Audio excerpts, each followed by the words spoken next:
ဒီနေ့ဆက်လက်ပြီးတော့ပို့ချမှာကတော့ဒါအဝေးမှစူးစမ်းလေ့လာမှုနည်းပညာနဲ့ပတ်သက်ပြီးတော့လက်တွေ့ပထူဝင်နေရပါတော့အဲ့တော့ဗီဒီယိုပို့ချချက်အပိုင်း2ပါအဲ့တော့ပြီးခဲ့တဲ့တစ်ခေါက်ကအပိုင်း1မှာအဝေးမှစူးစမ်းလေ့လာမှုနည်းပညာ remote sensing ရဲ့ဒါအဓိပ္ပာယ်ဖွင့်ဆိုချက်တွေအကြောင်းကိုကျွန်တော်တို့ဆွေးနွေးပြခဲ့ပြီးဖြစ်ပါတယ်အခုဆက်လက်ပြီးတော့မှဒါအဝေးမှစူးစမ်းလေ့လာမှုနည်းပညာတွေဘယ်လိုဖွံ့ဖြိုးပေါ်ပေါက်လာတယ်ဆိုတာလေးတွေကိုဆက်လက်ပြီးတော့မှကျွန်တော်တို့ဆွေးနွေးတော့မှာဖြစ်ပါတယ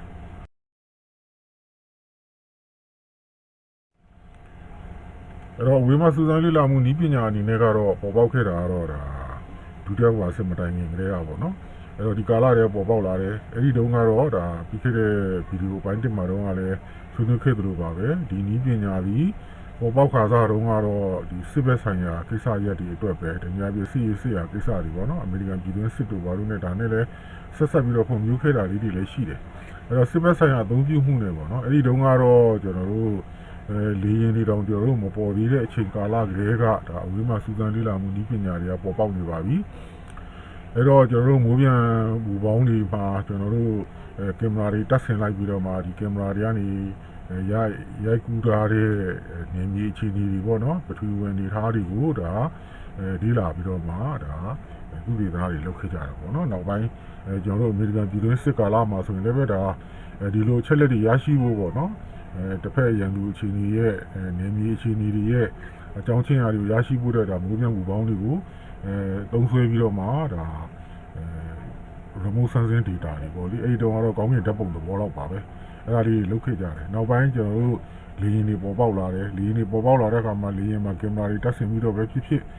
်နောက်ပိုင်းလေယာဉ်တွေမှာဘူပြင်းဆင်းမြင်လာတဲ့အခါမှာကောင်းကင်ဓာတ်ပုံရိုက်ကူးရေးအတွက်တီးတန့်အသုံးပြုဖို့အတွက်လေယာဉ်မျိုးစားတွေပေါ်ပေါက်လာတဲ့အခါမှာကောင်းကင်ဓာတ်ပုံရိုက်ကူးရေးလေယာဉ်တွေပေါ့နော်အဲဒီလေယာဉ်ကနေတစ်ဆင့်ဒါသုံးဆွဲလာကြတယ်လေယာဉ်တွေနဲ့ကောင်းကင်ဓာတ်ပုံရိုက်ကူးပြီးတော့မှစစ်မဲ့ရေးရာကိစ္စတွေမှာသုံးဆွဲတာကတော့ဒါဒုတိယကမ္ဘာစစ်မှာပို့ပြီးတော့မှတွင်ကျယ်လာတာပေါ့နော်အဲ့တော့ဒုတိယကမ္ဘာစစ်နောက်ပိုင်းရောက်လာတဲ့အခါမှာစစ်ပြီးကာလပြန်လေတိဆောက်ရေးလောက်လာတဲ့ကာလကြတဲ့အခါကျတော့ရခင်ကဒါစစ်ရာကိစ္စတွေအတွက်အဓိကသုံးဆွဲတဲ့ဒီ remote sensing နည်းပညာကိုကြံတဲ့ကျွန်တော်တို့ပြည်သူလူထုအတွက်တနည်းအားဖြင့်ကမ္ဘာသူကမ္ဘာသားတွေအတွက်ပုံမအသုံးတဲ့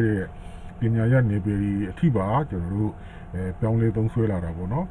တစ်တော်စိုက်ကြီးတစ်တော်ပြုံးပြီးမှုတော်မီလောင်တာတွေစိုက်ပြီးကန္တာတွေအတွက်မြေယာအသုံးချတာတွေနောက်ကဘူမိဗေဒနဲ့ဓာတ်တတုရှာဖွေရေးကိစ္စတွေနောက်တစ်ခါကျွန်တော်တို့ပိုင်တဲ့နေမြေတွေပေါ့နော်ဒါနေမြေတွေကိုမြေပုံဆွဲသားတာတွေပေါ့နော်ဒါတွေအထိကျွန်တော်တို့ကနေပယ်ပေါင်းစုံမှာ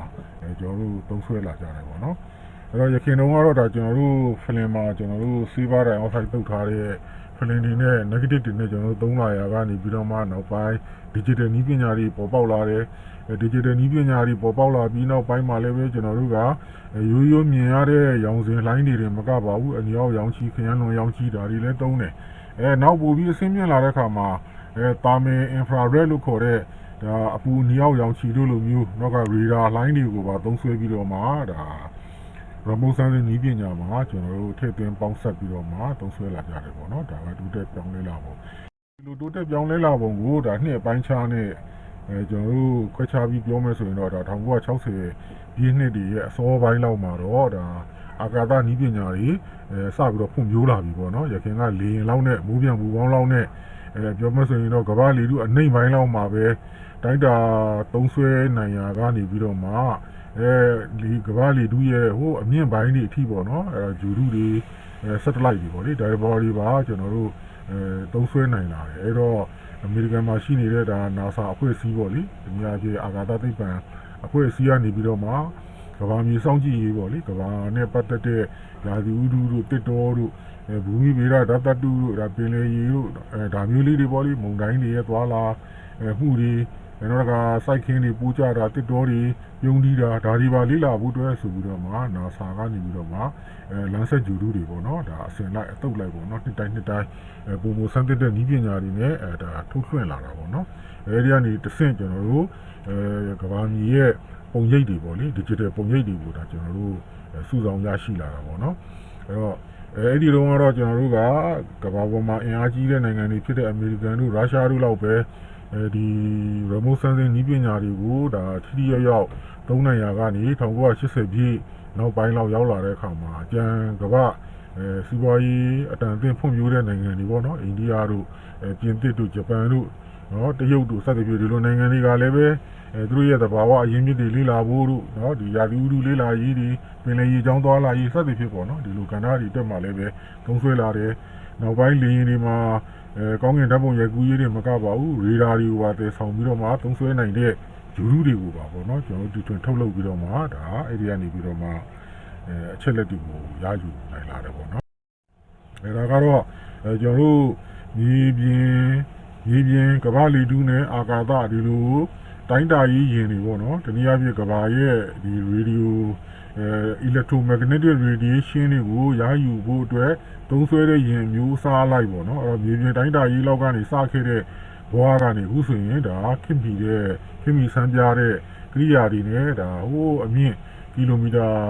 300 400 500လောက်အမြင့်ထိတောင်မှဒါကျွန်တော်တို့ကဂျူရုတွေပါတက်ဆင်ထားနိုင်တယ်ပေါ့နော်အဲ့တော့လောလောဆယ်အားဖြင့်ဒါမြေပြင်တွေမှာဒါမှမဟုတ်လေမြင့်မားတဲ့တောင်ကုန်းတွေပေါ်ကနေတိုင်းတာတဲ့မြေပြင်တိုင်းတာရေးတွေရှိတယ်တော့မူပြန်မူပေါင်းနေနဲ့တိုင်းတယ်နောက်ပိုင်းဒါဗီဒီယိုကင်မရာတွေတက်ဆင်ထားတဲ့လေယာဉ်မြန်တွေရဟတ်ယာဉ်တွေပေါ့နော်ဒါတွေနဲ့ကျွန်တော်တို့သုံးဆွဲပြီးတော့မှကျွန်တော်တို့တိုင်းတာရာကနေနောက်ပိုင်းရေဒါတွေပါတက်ဆင်တည်ဆောင်နိုင်တဲ့ဂျူရုတွေပေါ်ပေါက်လာတယ်နောက်တစ်ခါဒီအာကာသပေါ်မှာ24နာရီပေါ့နော်ကဘာကို16မိနစ်18မိနစ်ကိုတစ်ပတ်လောက်ပတ်ပြီးတော့မှကဘာကိုအမြဲမပြတ်ပေါ့နော်ဒါစောင့်ကြည့်လေ့လာနေတဲ့ရမုံဆန်းစင်းအချက်လက်တွေပတ်မိုးတဲ့ဂျူရုတွေပေါ်ပေါက်လာတာပေါ့နော်ဒီနေ့ပို့ချချက်ကတော့